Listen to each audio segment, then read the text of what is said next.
For 140 years, Jesse James has been portrayed as the good outlaw who robbed the rich.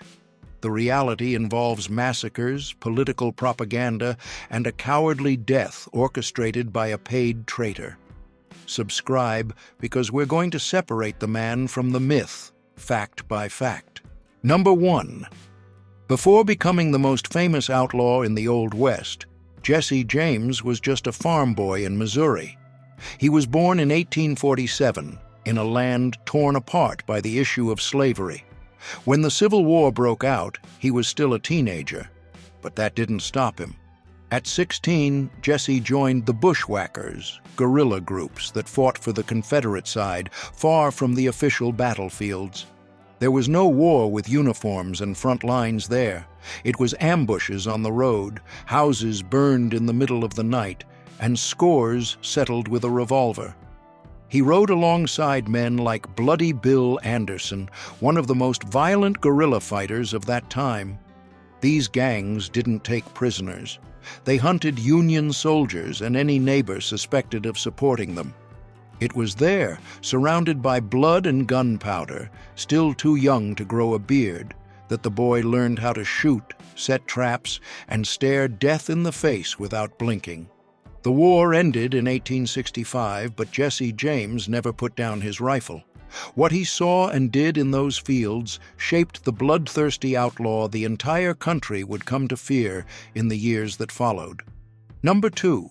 The Centralia Massacre. Everyone knows Jesse James as the most famous outlaw in the Old West, but few people know what made him the man he became. And it all starts on a day in September 1864. On the 27th of that month, a train stopped in the small town of Centralia, Missouri. There was a 17-year-old boy named Jesse James. Jesse rode with a band of Confederate guerrillas led by William Anderson, a man so violent they called him Bloody Bill. That morning, the group stopped the train and found around 24 unarmed Union soldiers, many of them heading home on leave. Anderson ordered them all to strip and then ordered every one of them executed. Hours later, Union troops went after the guerrillas. They walked into an ambush. More than 100 men died that same day. It was one of the bloodiest episodes of the entire Civil War in Missouri. Jesse was just a boy, and he saw it all up close. That cruelty did not stay in the past. It was in the middle of blood and gunpowder that the outlaw America would learn to fear was born. Number 3. The brother who survived it all. Frank James never became a legend like his younger brother, but he was by his side from the first shot to the last. Born in 1843, 4 years before Jesse, Frank was the first to go to war, fighting as a guerrilla for the South alongside Quantrill. When the conflict ended, the two traded the battlefield for bank and train robberies, and Frank took part in almost every job the gang pulled off, always quieter and more reserved than his brother. But here comes the twist. While Jesse was shot in the back in 1882, Frank did something no one expected.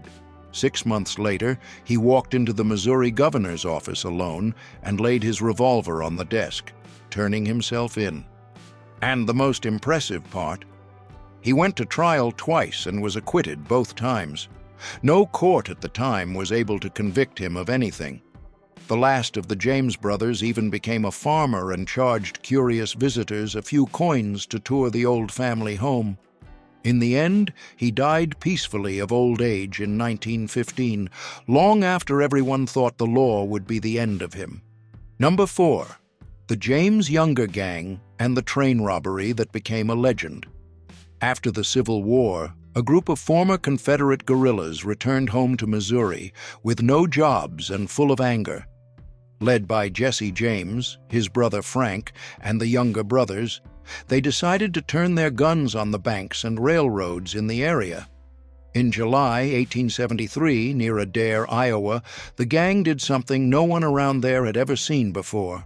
They loosened the tracks, hid in the dark, and waited.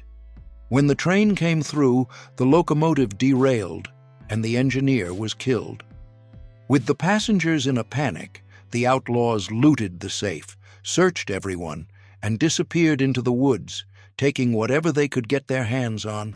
They were not the first to rob a train in the country, but they were the ones who turned that kind of job into headline news. Newspapers spread the gang's name from coast to coast, and many people began to see Jesse James as an outlaw hero. The spree only ended in 1876, when a bank robbery in Northfield, Minnesota, went terribly wrong and brought the gang to an end for good. Number 5. John Newman Edwards, the journalist who invented the legend. Not every outlaw becomes a hero on his own. Jesse James had help, and it didn't come from a gun, it came from a typewriter. John Newman Edwards was a Confederate soldier and, after the Civil War, became a newspaper editor in Missouri. He was the one who took a simple bank robber and turned him into a champion of the common people. In the pages of the Kansas City Times, Edwards published articles and even letters, many of them written by Edwards himself, portraying Jesse as a man of honor who was being persecuted by the government because of the side he chose in the war. The image of the American Robin Hood, who robbed the rich to help the poor, wasn't born on dirt roads. It was born right there in the newsroom. Much of what the entire country believed for decades was pure propaganda, written with a very clear political goal. The truth is this: without Edwards's pen, it's very possible that no one would remember the name Jesse James today. Number 6. The Disaster in Northfield, Minnesota, September 7, 1876. The James Younger gang had a simple plan: walk into the First National Bank of Northfield and walk out rich. But the town didn't cooperate. While 3 men held cashier Joseph Haywood at gunpoint and demanded that he open the safe, the townspeople started to get suspicious. Haywood refused to open it and paid with his life. But the shouting had already raised the alarm all over town. Outside, shopkeepers rushed to grab their own rifles and opened fire from windows and doorways. They weren't gunfighters, they were ordinary people defending what was theirs. Within minutes, the street turned into a shooting gallery.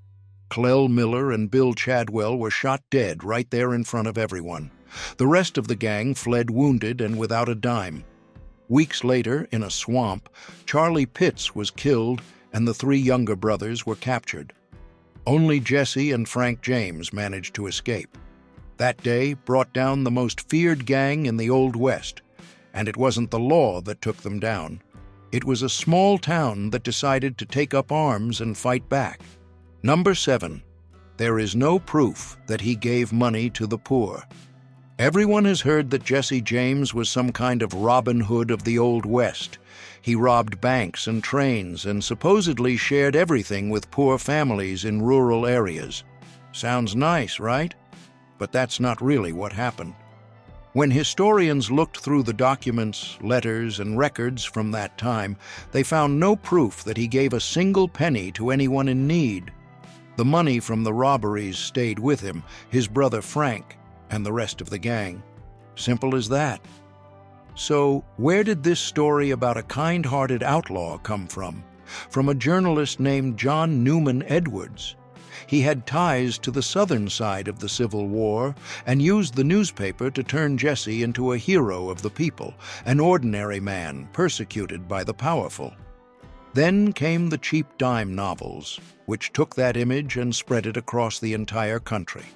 In the end, the Robin Hood of Missouri was born on paper long after the robberies. The real man was just another thief who knew how to tell his own legend well. Number 8. The Reward and the Deal with the Governor. Everyone grew up hearing that Jesse James was hunted down and killed by the law, but the real story begins inside a political office. Missouri Governor Thomas Crittenden was fed up. The train and bank robberies were hurting the state's reputation and scaring away investors. That's when he did something few people know about. He put a large bounty on Jesse's head and, behind the scenes, made a deal with Robert Ford, one of the men in Jesse's own gang. The offer was simple: kill Jesse, collect the money, and receive a pardon from the state. On April 3, 1882, Ford held up his end of the deal. Jesse was unarmed, with his back turned, straightening a crooked picture on the wall when he was shot. There was no confrontation. There was no duel. It was a planned execution carried out with the blessing of the government itself. What the history books recorded as the end of an outlaw was, in reality, a paid hit. And the question remains, when the state pays to have a man killed, is that still justice, or is it just another crime with an official stamp? Number 9. Shot in the back while straightening a picture on the wall. For nearly 20 years, Jesse James was the most wanted man in the United States. He robbed trains, banks, and stagecoaches, and always got away. Tired of the outlaw life, he tried to disappear. He moved with his wife and children to a simple house in St. Joseph, Missouri, and started living under the name Thomas Howard. No one in the neighborhood knew who he really was. What Jesse didn't know was that 2 men from his own gang, the brothers Robert and Charlie Ford, had made a secret deal with the governor of Missouri. In exchange for money and a pardon, they would turn him in, dead or alive. On the morning of April 3, 1882, inside his home, Jesse did something unusual. Because of the heat, he took off his gun belt. He climbed onto a chair to straighten a crooked picture on the wall. It was the moment the Fords had been waiting for. Robert pulled out his gun and shot him in the back of the head. Jesse died instantly at the age of 34, unarmed and with his back turned. Robert Ford thought he would be treated like a hero. But the entire country started calling him a coward, the man who shot Jesse James in the back. Number 10. Robert Ford thought he was going down in history as a hero. In April 1882, in St. Joseph, Missouri, he was inside the home of Jesse James, the most wanted outlaw in the country. Jesse was living in hiding under the fake name Thomas Howard, and he trusted the young man. That morning, Jesse climbed onto a chair to straighten a picture on the wall with his back turned and unarmed. That was when Ford pulled out his revolver and shot him in the back of the head. The plan seemed perfect. Kill the outlaw, collect the reward, get a pardon, and become the brave man who brought down a legend. But the shot in the back changed everything. The public did not see courage, they saw cowardice. The newspapers tore him apart. Even a song that became popular turned into a sentence, calling him the dirty little coward who shot Mr. Howard. Ford spent 10 years trying to escape that reputation, and he never could. In June 1892, inside a canvas saloon in Creede, Colorado, a man named Edward O'Kelly walked in, called out his name, and fired a shotgun into his neck. The legend killer ended up dying the same way he killed. Number 11. After he died, he was worth more than when he was alive. When Robert Ford shot Jesse James in the back in 1882, many people thought the story ended there. It was only the beginning of a different kind of business.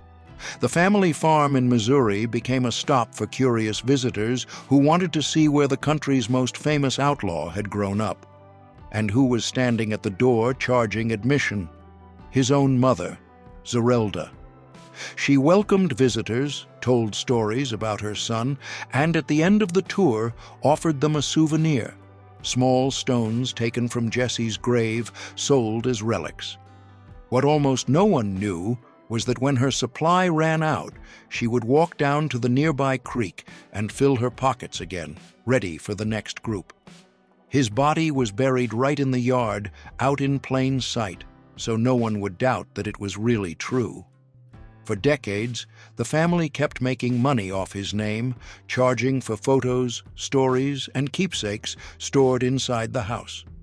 The outlaw was dead, but the myth kept bringing in money. And for the Samuel family, that quiet business was worth more than any train robbery. Number 12. The theories that he faked his own death. For decades, many people refused to believe that the most wanted man in the Old West had died that way, shot in the back inside his own home while straightening a picture on the wall. It seemed too simple for a man who always got away. That was when the story took on a life of its own. Throughout the 20th century, several men came forward claiming to be Jesse James himself. The most famous was an old man named J. Frank Dalton, who appeared in 1948, claiming to be over 100 years old. According to him, the whole thing had been a setup. He had supposedly planted another body in his place and disappeared to live in hiding. The story spread across the country, made newspaper headlines, and many people bought into it. But science eventually had the final say. In 1995, researchers exhumed the body buried as Jesse James and performed a DNA test, comparing it with living members of the family. The result left no room for doubt. The man in the coffin really was Jesse James, killed in 1882. In the end, the outlaw so many people wanted to keep alive had been underground the entire time. Number 13. Frank James became a tourist attraction while he was still alive. Frank was the older brother of Jesse James, the most famous outlaw in the Old West. For more than 10 years, the two robbed banks and trains, and the James name made headlines across the country. But when Jesse was shot in the back in 1882, Frank realized he was on his own and turned himself in to the police a few months later. And here comes the part no one expects. Frank went to trial, but no jury had the nerve to convict him. He walked free and never spent a single day behind bars for the gang's crimes. Free but broke, he took whatever work he could find. He sold shoes, worked as a theater doorman, and bet on horse races. Then he had an idea. He went back to the old family farm in Missouri and started charging 25 cents to anyone who wanted to see the place where the two brothers had grown up. He personally led the tours, told the stories, and showed visitors Jesse's grave there in the yard. In the end, the only way Frank found to survive was by selling his own brother's legend